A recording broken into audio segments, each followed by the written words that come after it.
So some of the best conversations happen over food. You can learn a lot about a person just sitting down and just sharing a meal with them. And that was my goal here with Dr. Betty Mason, one of the hidden African-American heroes and influencers you may not know about here in the city. So I'm gonna take a spoon of this. And I'm gonna take a bite of this. I wanna hear about your life. Is that right? Mm-hmm. Who is Dr. Betty Mason? I grew up in Tulsa, Oklahoma. One of 6 children to Stacy and Carrie Hopkins.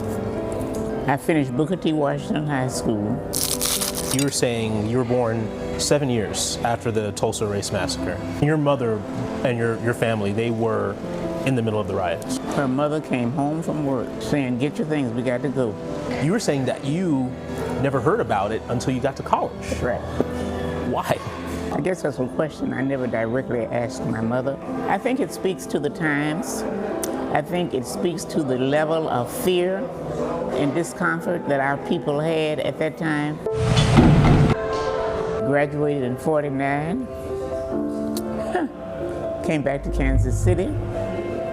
I taught school in Kansas Public Schools, 4th grade for 1 year. Married a guy I'd met in college, moved to Dallas, Texas.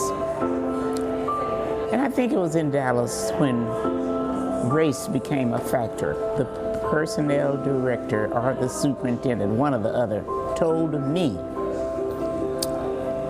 "These schools are turning out too many Negro teachers. We can't hire them all. You are not from Texas." So I became a secretary in an elementary school.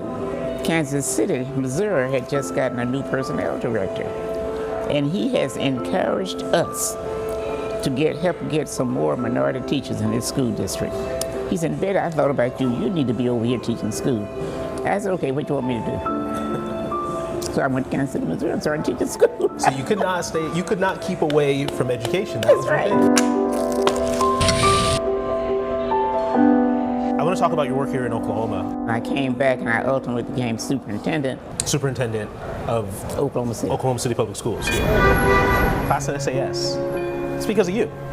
Right. How did that come about? I had a granddaughter in a middle school getting ready to go to a high school. And I couldn't decide which one of those schools were good enough for her to go to. And so we came up with this class in School of Advanced Studies. So when we were running the bond issue, that was one of the components in it, to have this SAS school. People ate it up, and it went well. It was registered the 13th most progressive high school in the United States. What was the biggest thing you learned when it comes to education? I just think we need to start telling children that they can do it. They can rise to the top. I gotta ask, so you're how old now, if you don't mind me asking? Oh, I'm 91, I'll be 92 in 30 days. 92 in 30 days. Happy early birthday. Thank you. No chance of you getting back into teaching. Oh no. I enjoy sleeping until 12 o'clock, too much for that.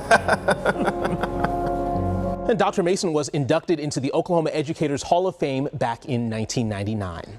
In the studio, Jason Hackett, KOCO 5 News. I'll see you in the morning.